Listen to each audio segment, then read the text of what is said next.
Alright, fuck the intro. I'm gonna see if I can do this in under 5 minutes. So, I don't know if you guys know, but recently Crippy had a court hearing.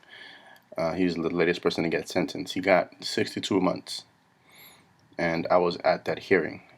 So basically what happened was the recommended sentencing was 68 to, I believe, 72 months. And the judge said, the judge doesn't have to go by the recommendation, but there is a mandatory minimum that the judge has to give, which is 60 months. So he just added 2 months on top of that. And his reasoning was, you did a little bit more than the last guy who got 60 months, so I can't give you the same amount.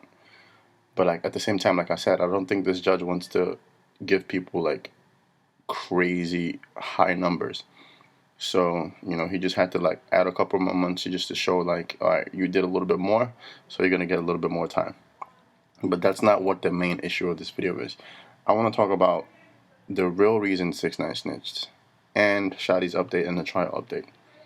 So, when you heard that 6ix9ine snitched at the first, his fans are saying, yeah, they robbed him, kidnapped him, they were fucking his girl, why wouldn't he snitch? And yeah, that's part of the reason, but the real reason he snitched is a lot deeper than that. So that's kind of the gateway which I want to talk about with mandatory minimums. So basically, a mandatory minimum is something that was brought about by Ronald Reagan. And what it is that if you commit a crime, let's say you commit a drug offense, it says you have to do this amount of time no matter what. The mandatory minimum is 5 years, and you have to do 5 years no matter what. And the purpose of that was to kind of make the law quote unquote fair. So it's like, you do this crime, you get this time, right? So it's no misconstrued, just like, this is the time for this crime, right? But what it ended up doing was feeding into mass incarceration, because it didn't matter what your circumstances were. It just showed that you're guilty of this crime, so you're going to do this amount of time. And a lot of people started going to jail, and it took power from a lot of the judges. It took power from the judges, period, because they put the power in the prosecutor's hands, right? So the judge couldn't look at it on a case-by-case basis and say, all right, so maybe you sold this amount of drugs, but it wasn't that crazy, and your circumstances were really bad because you're providing for whatever you're providing for, right? Whatever noble causes you want to say, you kind of raise money for your grandma's hospital bill, whatever. It didn't matter. You're getting the same as a ruthless, just kingpin or corner, dude from the hood, who didn't give a fuck about nothing, right? You're the same person in the eyes of the law. So yeah, judges didn't like that, but it was what it was, and that's still in effect today. So my reason for bringing that up is it put a lot of power in the prosecutor's hands, because if a prosecutor just starts tagging on shit to your case, that's going to scare you, right? With that mandatory minimum, just keep going up and up and up.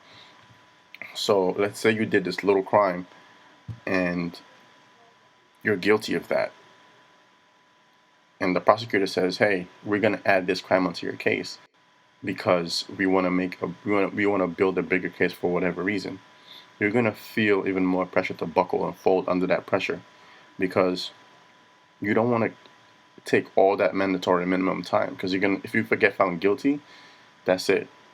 And honestly, if you did okay, so let's use 6ix9ine's case, right? So they found a gun in one of 6ix9ine's apartments or homes in Brooklyn. And maybe it's not 6ix9ine's gun. Maybe he never used that gun. Maybe he doesn't even know how it got there. But if he gets convicted for other shit, which they saw him on camera doing, he's going to have a hard time convincing people that gun wasn't his, or he doesn't know anything about it. Because at the end of the day, it's all about convincing human beings. That's all the legal process boils down to. You're going to convince 12 people on a jury. That's it. You're not convincing a computer system. It's literally 12 people who have emotions, who are susceptible to errors and stuff like that, because you're human beings, right?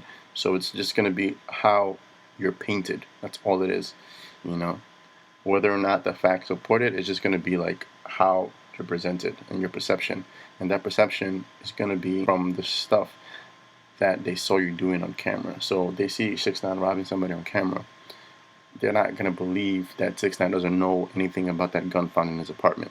So if the prosecutors add that gun to the case, 6ix9ine's mandatory minimum is going up, right? Because he's probably going to lose that part.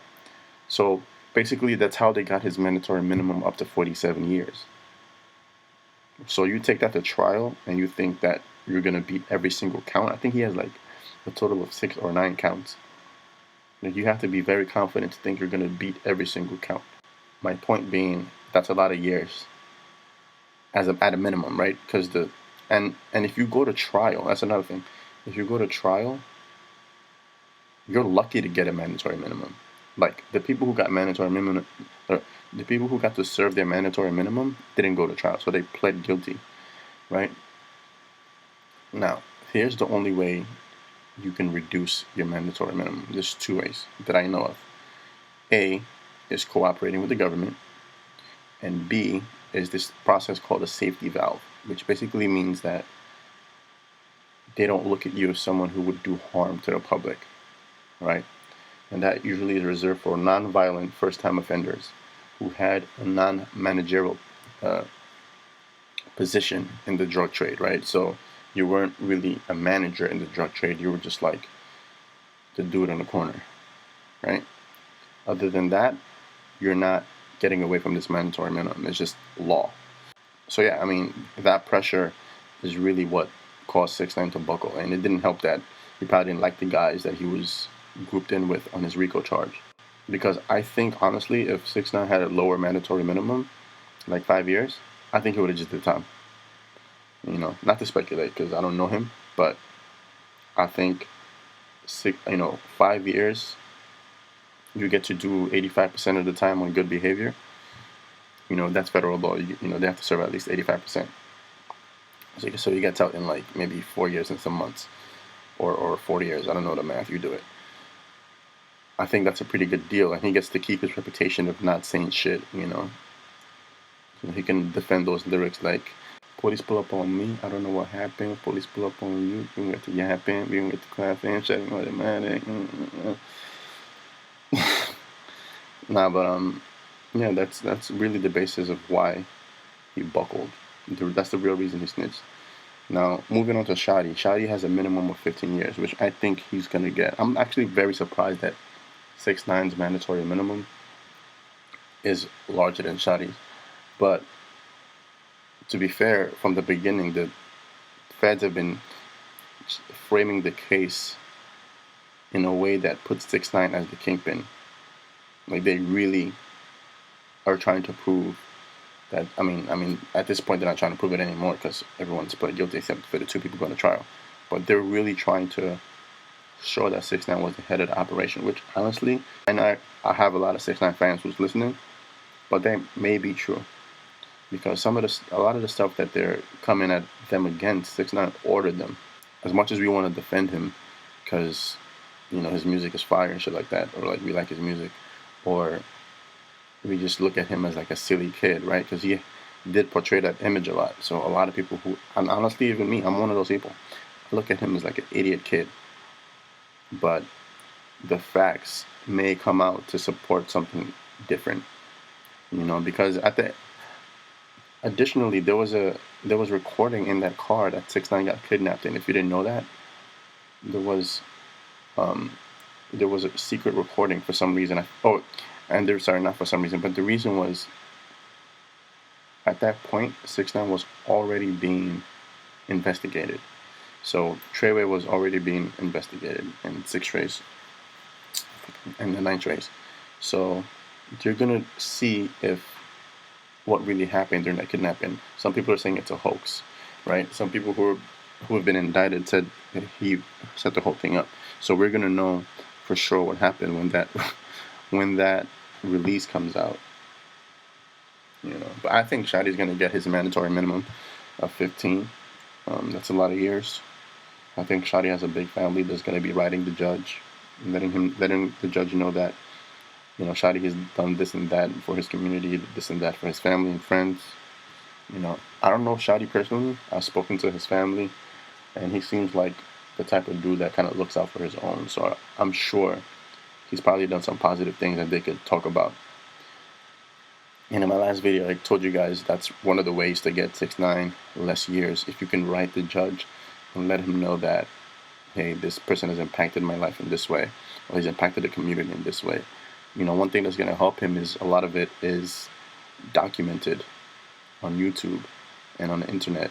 All the good things that he's done for schools and in other countries, poor people, stuff like that. So that's really all that can help him at this point. You know, in terms of the trial update, it's now September 16th. If anything doesn't stop me, I should be there. Yeah, that's it. I'll let you guys know if I go to any more hearings. Shadi has one tomorrow. But you'll hear from me probably on the 16th. Like, subscribe, hit the ringer, comment, follow my Instagram. Peace.